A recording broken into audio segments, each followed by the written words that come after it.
And we are good to go. We're welcome back to another episode of Rebel Radio. Today we are here with Thrower from Houston, Texas. Boys, how are you guys doing today? Doing good. Doing good, yeah. Yeah, Happy all to right. have you. Yeah. It's nice to meet y'all, man. Well, I've been keeping up with the music for a little bit now, and I do have to say, you guys have a very unique sound.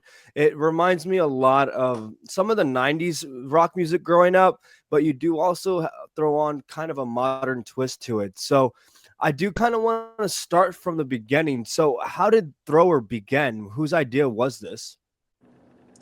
Well, it kind of started with um me and Cole like a long time ago, like in high school is when it really started. We started jamming um and yeah, and I met him strictly by chance too. I didn't even How did that mean happen? to meet him. It was randomly. Like my buddy wanted to hang out, and he was over to this random guy's house that I had no idea about outside of Houston, and I was like okay, and so we went, and then I remember hearing his voice, and I was like, that guy's so good, and I kind of just poached him out of the band. I basically just involuntarily kicked everyone out.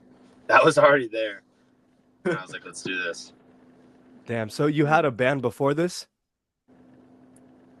It was yeah, like a we've little project. all of us have had like bands and stuff, and in fact, August and Clay, I think, were in a band.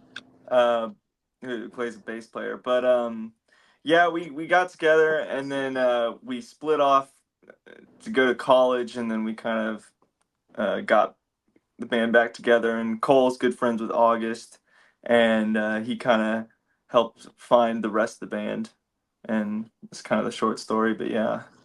That's awesome, man. Well, I'm glad everything came together. It seems like you guys have definitely built a connection over the last year or so.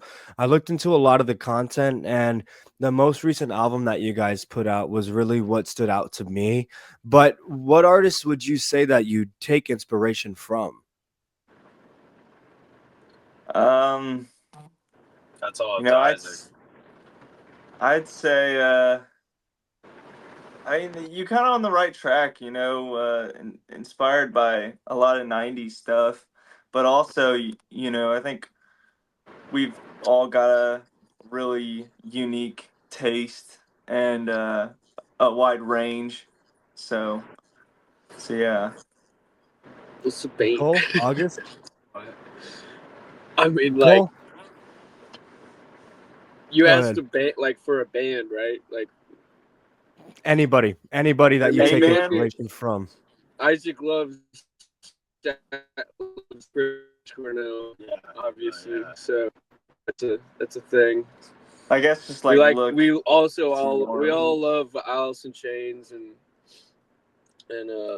just a lot of the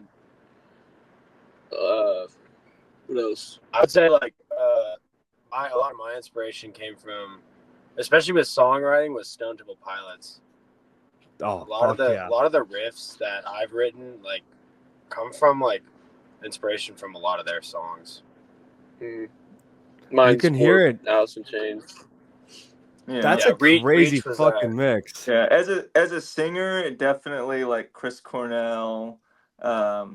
Actually, like really like Brandon Boyd from Incubus, and of course the Yeah, classics, Robert Incubus. Plant. You know, but Yeah. yeah, That's awesome, man. Well, see, and even listening to the music, you can hear the sounds kind of coming together. I think that's a cool kind of dynamic, like Alice in Chains, Stone Temple Pilots kind of being put together into one band. And, like I was saying, you have that modern twist though, to where, like, yeah, your vocals do sound old school, but then there's something about like maybe the instrumental and obviously like the production itself that just yeah.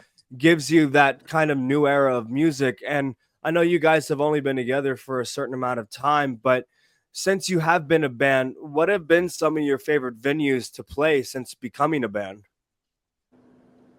Warehouse Live, my favorite. Warehouse Live. Houston, yeah, Yeah, I'd say Warehouse Live is my favorite. Well, we Is that toured in all like Houston? we went on that they treat tour. us well. The tour was On cool. tour? The tour, my favorite venue is probably in I'd say I like Sunshine Studios in Colorado Springs. Yeah, Damn. That that was was awesome. really cool. Also, Deadwood, South Dakota was great. Deadwood was sick. Yeah, that was really cool. Deadwood was Um, definitely the biggest room I've ever played The in. Vogue, where was that? That was Oh, in, that was in Fort Fort Wayne. Wayne, maybe That was my favorite. Yeah, that was Indiana. badass. That was really It was cool. like an old Yeah. school theater, Yeah, it had a really Wow. cool vibe. amphitheater type. I don't know. The Sherman Theater was pretty cool too in Pennsylvania. I don't know. There's just a lot. In terms There's of a bunch. Houston, Warehouse Live, definitely. Yeah, Warehouse Live in Mhm. Houston. They treat Kind us of the good. only one. Yeah, No, for sure. it's the most And professional one. so that tour that you guys went on, who kind of put that all together? What did that look like when you guys did go on tour? Was it like a DIY thing, or how did that kind of happen? Well, we got hooked up through Bobby Amaru from Saliva. He's the one who hooked us up with that tour, and um, yeah, we honestly got really lucky, and we were all super grateful to just be able to do that because Yeah, not many he bands kind of went out of get his to do way that. to put us on that. Yeah. That's awesome. Did he find you guys online, or how did you guys know him? So, um, we actually kind of met him through this manager in Houston, uh, and actually, it's worth mentioning he did produce the album. So Wow. that's kind of you were kind of going back. You kind of talking about how the album has kind of more of a modern sound. Bobby definitely brings that to the table. With that more modern sounding stuff. If you listen to Saliva's new stuff, so. Yeah. Dude, And holy shit. speaking of, we're working on some new stuff that we're really excited about, and yeah.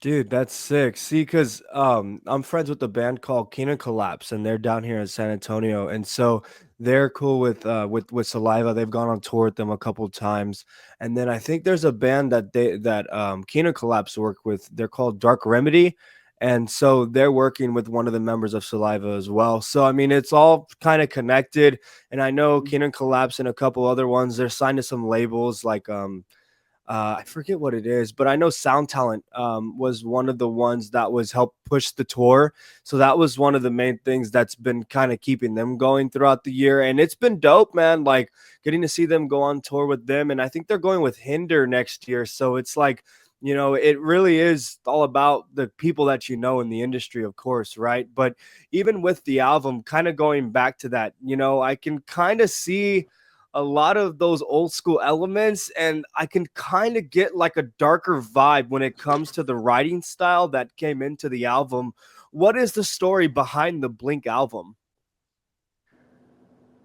Well, I I can tell you as a whole, it's it's really hard to explain something like that, but as a whole, it's really focused on, I guess, like the human condition.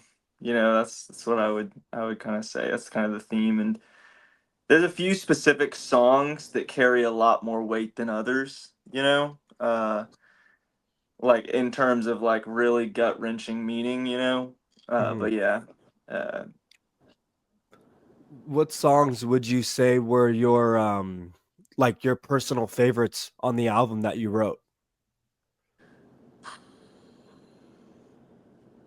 lyrically, Big top three. probably.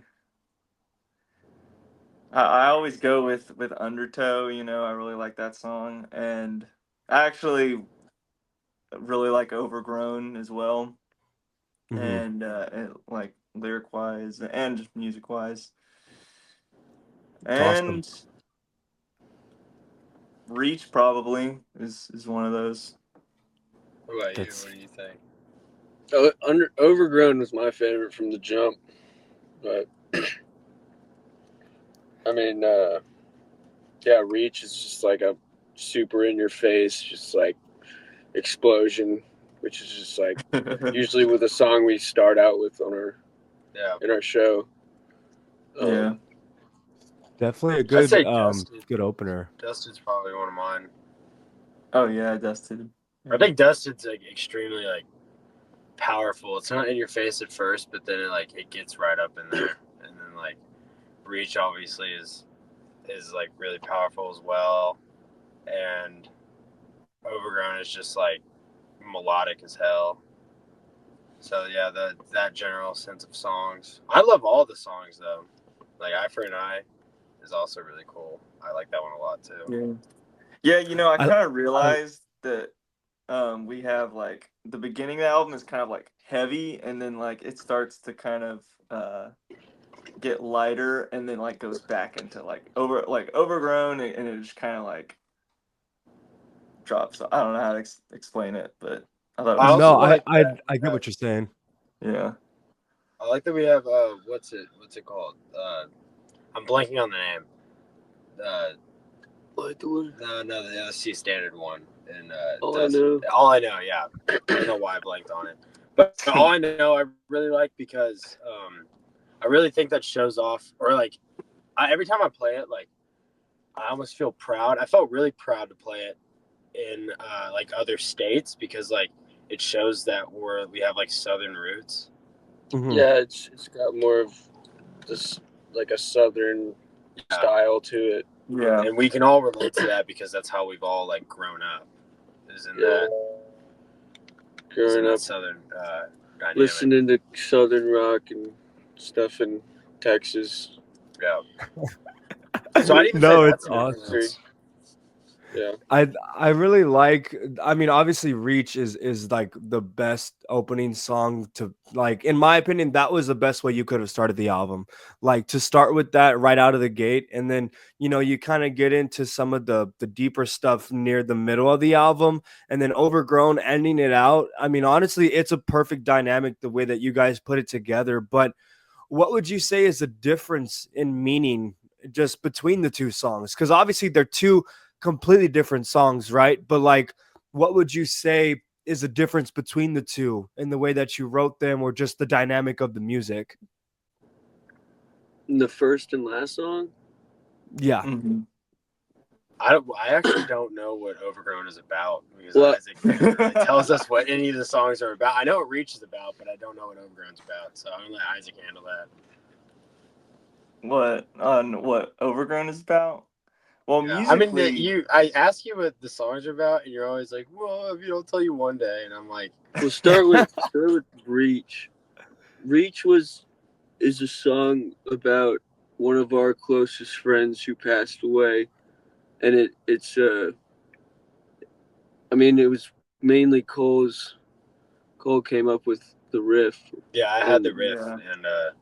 and and at the time that he passed away, Isaac was just like around me a lot, so he kind of wrote that, and we wrote that song around the time he passed away. So, without my knowledge of it, Isaac just was writing lyrics to it because the dynamic is that we write the instrumentals and then Isaac does lyrics. and at Mhm. at that time, that was the first time me, Cole, and Isaac all played together on the same Yes. stage. Was at his wake.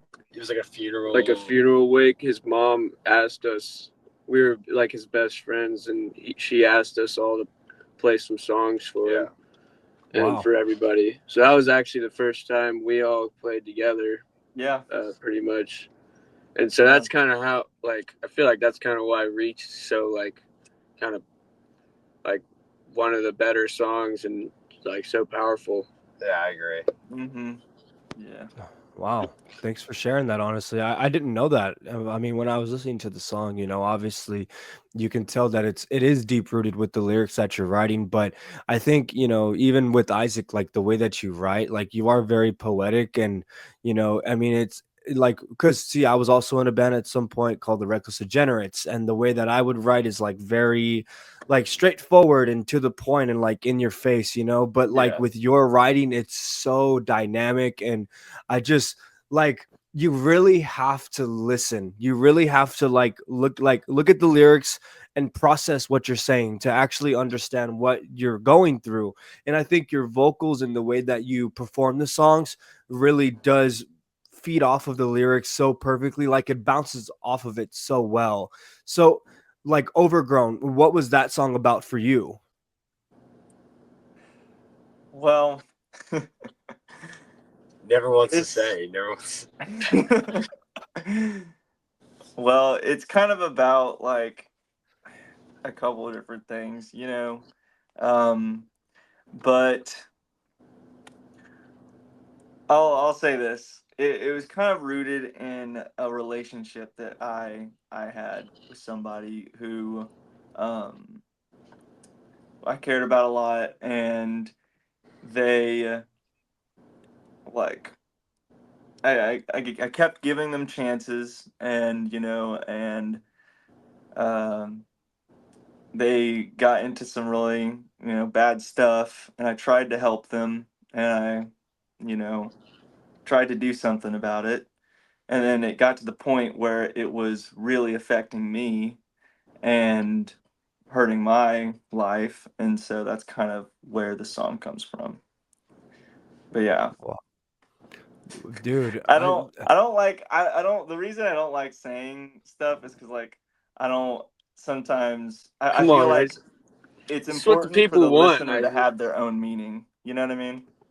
I don't want to absolutely. change that. That's true. That's a good But point. But at the same time, like, the main reason I ask is because, there are going to be people out there that listen to this that want to know. And, you don't, I mean, obviously the music is such a big piece, but like, you don't know the people that you're helping through these words that you're writing, man.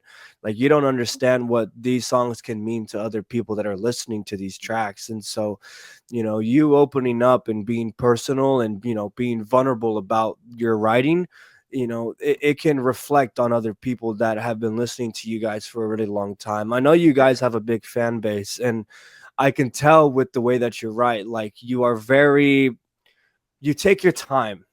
I can tell that you put a lot of thought, and it's not just like the heat of the moment. Like, obviously there are some emotions there that make it deep rooted to where, you are writing from this, suppressed emotion or something that you're going through.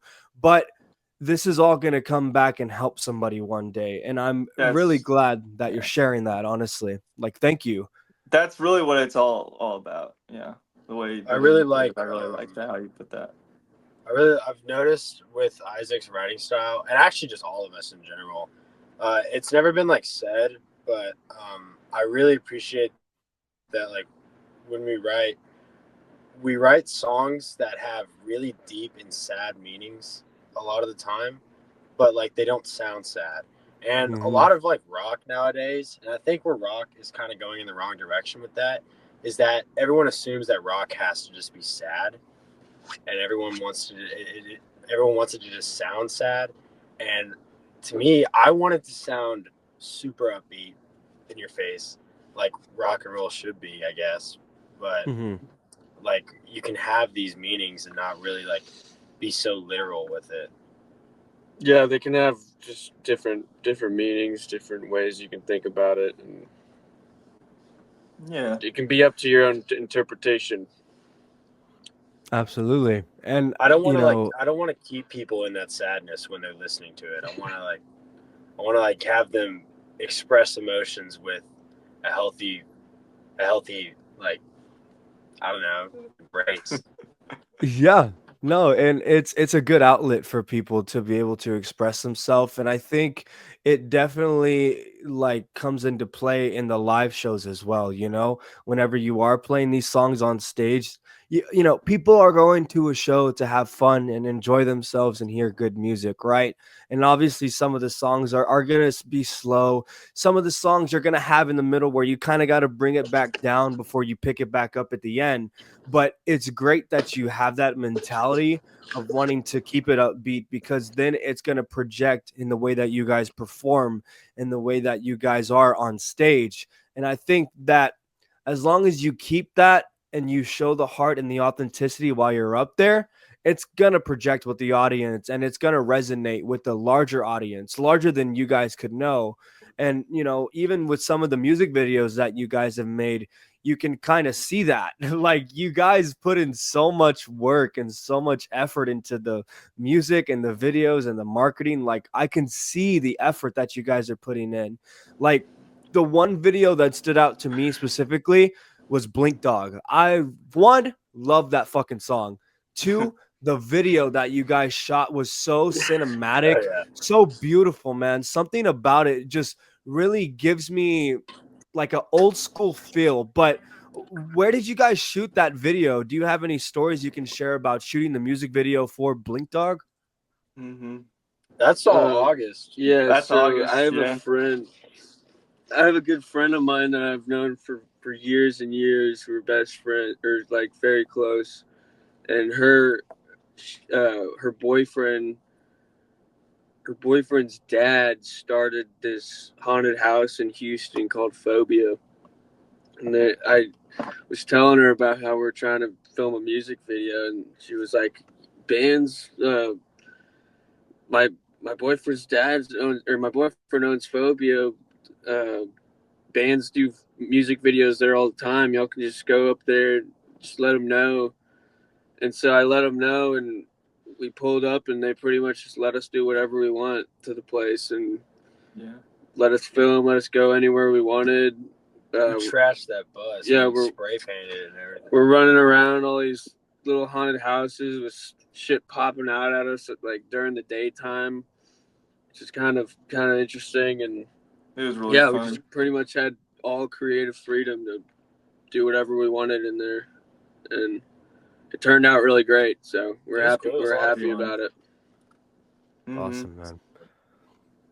Do you guys have any memories of shooting the video itself? Isaac, anything you remember from shooting that day? Yeah, I specifically remember one moment where we were pouring like fake blood on each other's heads, Oh, and yeah. I poured a shit ton on Cole, and Mhm. so when it was his turn to do me, he just just and it dumped. like got Also, everywhere. one memory I remember with blood is that Isaac like wanted to DIY his own blood. Oh, yeah. So he basically brought us like fucking Gatorade in like a big tub, and we were like, dude, what is this? And he was like, it's blood. And then we like poured it on ourselves, and It just looked like Gatorade. it just looked like pee. Because because like all the food coloring like stained into our clothes as the different colors. It was really odd. We had to send our friend to go run to like a Halloween shop and get a ton of fake blood. Yeah. Because we were banking on Isaac's homemade Yeah, it didn't, fruit it juice. didn't work. Where did you get the idea from? It was kind of based off of like American Psycho, right? No, I don't know.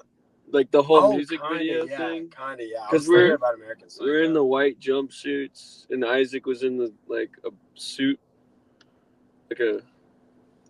Yeah. I can't remember It what was I was supposed to be thinking. like I was the doctor, I think, and you guys were like the what are they called? Like the people that like keep people in a mental institute.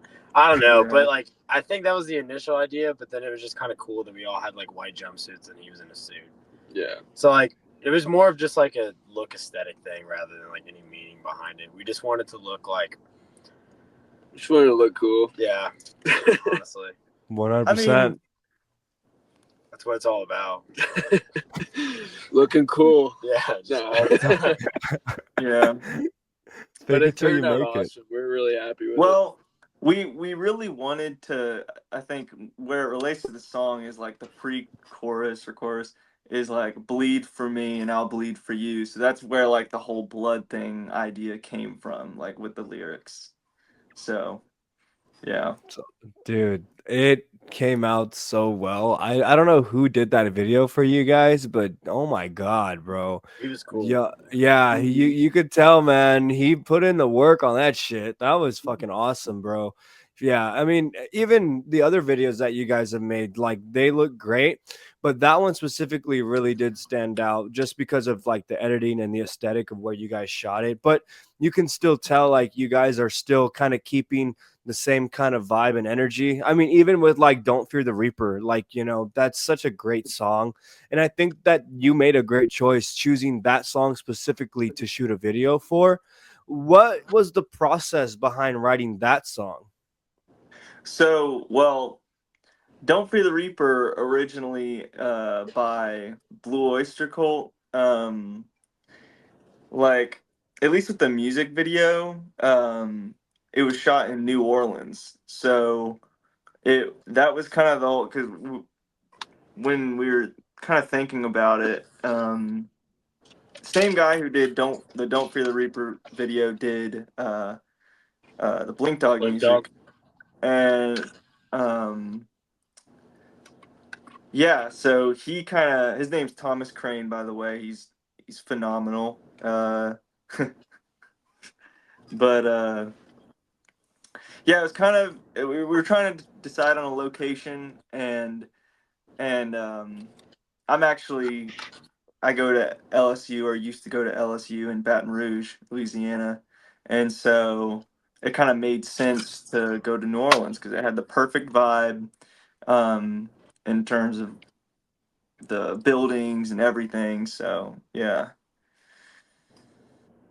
It was great, man. I looked in the comments and it just seems like a lot of positivity, man. Like I can really see the love in the audience that you guys are bringing in. And it seems to be effective with, a lot of the views that were coming in on the videos. It seems like everything has been building up since you guys have put out the record. So I obviously want to say congratulations on, building the success and kind of, starting from the ground up to make all this happen. And, as we wrap up here, I like to kind of get a little deeper with everything. Obviously, we've kind of gotten into the music a lot, but I really want to dissect y'all a little bit, man. Like, what has been the vital piece of like staying consistent with the music and with the band over the past year?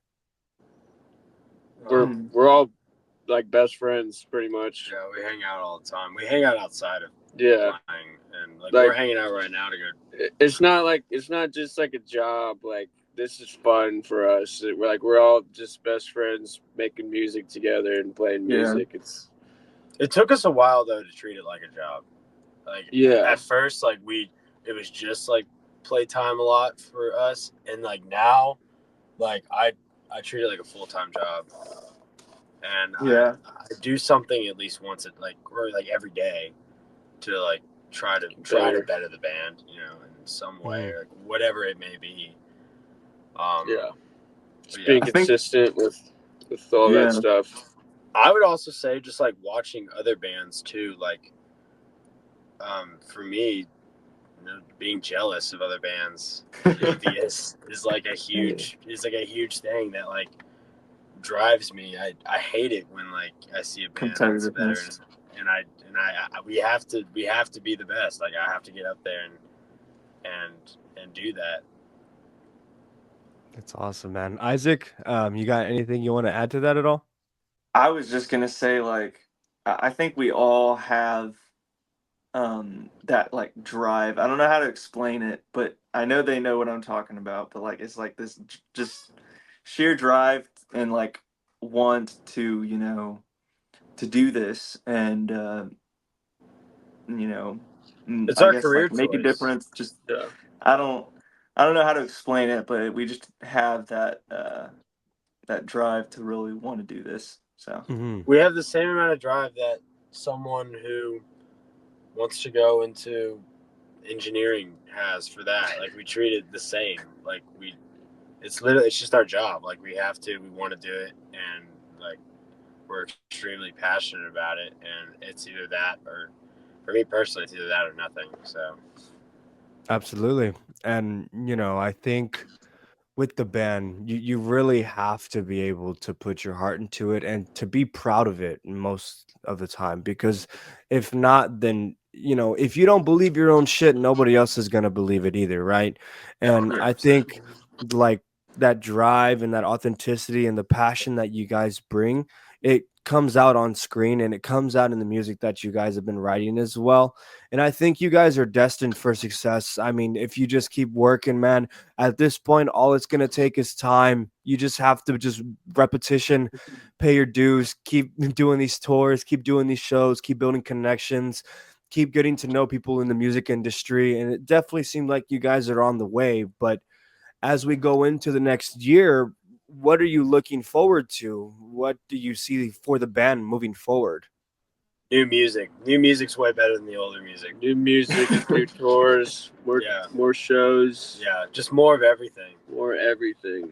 Better, bigger. Yeah, it's better. Bigger and better. 100%. I'm really excited about the new music. Yeah, got a lot. Yeah, we all are. Does it have a different sound, or what would you say makes it better than the previous music before? It's a I lot think more collaborative. we've just built more of a chemistry all together, and it's just shown. Yeah, the writing is like matured almost. Like it's I'd even say that like we've taken less. Like I for like riffs and stuff like that, I've started to worry less about doing more and taking like what a lot of older people say when they're just like more is or less is more. Yeah, and like really applying that like on one new song that we have that'll be coming out, like I don't know when, but it's in the works. It's in the works, and it's like it's a very simple riff. Like it's very simple, but it's catchy as hell, and it's my favorite song so far out of all of our songs. That's awesome, man. Isaac, anything that you want to say about the new music you got coming up soon, man? I mean, I'm just like super pumped about it. I think that for this new stuff, like I kind of mentioned, we all like got together more, and we're on the same page. We all knew what we kind of wanted, and we were like, all right, this is what we're gonna do. And so I think that's why it's gonna come out really good. You can always tell. You can always feel if something's right, man. If the heart's telling you it's there, go buy it until the end, until you can't, bro. And I'm so glad that I was able to sit here and have this conversation and get to kind of understand you guys a little bit better. And I'm really grateful for the time you've given me. And I'm grateful that you guys were able to open up and be vulnerable and kind of go in depth a little bit on the songs that were on this new record. But as we do close out here, I like to ask this question to every band or every guest that I have on here. I got one last question for all three of you. You can all answer individually. Just name 3 things that you're grateful for right now. Isaac, you're up. Oh, I'm up first? Okay. Yeah. Well, I'm grateful for you having us on here, first of all. Oh. So thank you. I am grateful for right now. I'm grateful to be able to do what we do, be in this band, and the opportunities that we have. And I'm grateful for them, my band. These guys are awesome. So yeah. I'd say I'm grateful for obviously music. I'm grateful that it exists, and like I'm grateful that this band exists. I'm grateful for people that believe in us. I'm specifically grateful for one person, and his name is Sean, and we have to shout him out. Yeah, Sean. Sean. Yes. Yeah, I'm especially grateful for Sean. Sean's our guy. Yeah, he's like our manager, and he's also like an investor, and he's just a really great guy. And we wouldn't be nearly where we are without him. I actually don't know where we'd be without him. And I'm grateful for my parents who support me doing this. I'm grateful for life, love, and the amazing people that listen to our music. Thank you so much. That is actually something I wish I said. Thank you to all the people who listen to the music and our family, everyone who supports us. That's awesome, man. That's the best way we can end it. I don't got anything else, man. So I just want to say Hey, thank you guys so much for your time, man. I hope everything works out for you guys moving forward, and I hope you guys enjoy your time going into the next year. Congrats again on all the success. And if you're ever in San Antonio, you know where to find me, man. Absolutely. Yes. All right. Well, that'll Sorry, wrap up you. this edition of Rebel Radio. I hope you guys have a great night. Thanks again for listening, and we'll see you guys next time. See ya. Thank you so much.